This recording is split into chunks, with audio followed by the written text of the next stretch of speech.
খাওয়ানো হয়, নিজে করি।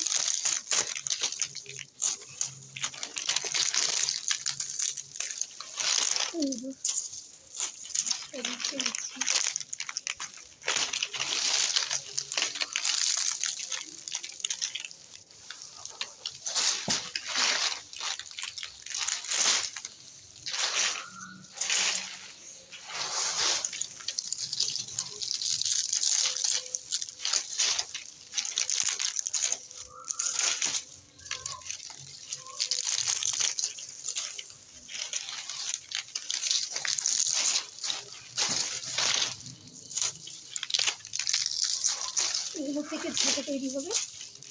আবার ওটা নিজেদের গাছের পাতা দিয়ে আমরা করা হয়।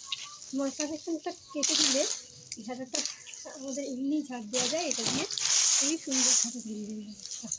এটা একটা দেখালাম, যাদের হয়তো ঝাঁটাঝাড়ি করতে টাইম লাগছে, অথচ তার কাছে যদি এরকম ডাল থাকে তাহলে মাথা কেটে দিলেও সুন্দর একটা ঝাঁটা হয়। তো এটা একটা ভিডিও হলো।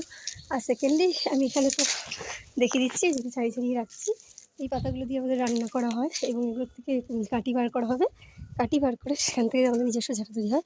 হ্যাঁ, আমি ঝাঁটা কখনো বিক্রি করি না, নিজেদের জন্যই করি, কিন্তু সেটা আমাদের নিজস্ব। আর আমাদেরই প্রচুর ডালপালা পড়ে থাকে, এগুলো সব একটা করে নিয়ে আমি করি। আর আমার বাড়িটাও যদি দেখতে চান, বাড়িটাও আমি দেখাচ্ছি ঘুরে ঘুরে। একটা ছোটো বাথরুম মতো করার প্ল্যান রয়েছে ঘরের ভিতরে, এখন আপাতত এটা হয়নি। আমার এখানে প্রচুর বিয়ের কার্ড আছে, এগুলো দিয়ে ম্যাজিকের জিনিস তৈরি হবে। সবই আমি জোড়া করে রেখে দিই, মানে আমি কি বলি, ফেলে দেওয়া জিনিস থেকে জিনিস তৈরি করি, এটা আমার একটা নিজস্ব ক্রিয়েটিভিটি। আর এখানে আমাদের হচ্ছে প্রচুর কাঠকুটো সব পড়ে রয়েছে। আমি যখন যেখান থেকে পারি যা হোক টুকটাক গুছিয়ে, কিন্তু সবই জ্বালানি করা হয়। একার পক্ষে বুঝতেই পারছেন, মা অসুস্থ, সেই অবস্থাতে আমি নিজে চালাই। তো একার পক্ষে আমার পক্ষে সম্ভব না যে সমস্ত কিছু গুছিয়ে রাখা। তো যতটুকু চেষ্টা করি কাজটা করা, যখন সুস্থ থাকি তখনই করি। আজকে আমি পাতা ছাড়িয়ে হাঁপিয়ে গেছি, একটা পাতা ছাড়াতে, তাহলে বুঝতে পারছেন তো কী অবস্থা। তো ঠিক আছে, আপাতত এইটুকুই, বাকিটা পরে দেখা যাবে। আমাদের হচ্ছে কাঠের জালে রান্না শুরু হলো, আগাগোড়াই হচ্ছিলো, সেটা আবার এখানে উনুনটা বানালাম এক্সট্রা করে।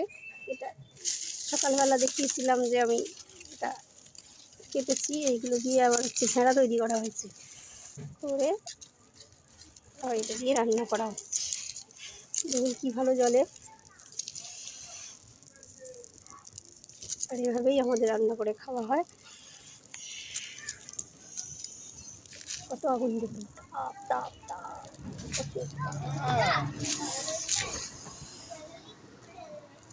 রান্না করা হচ্ছে।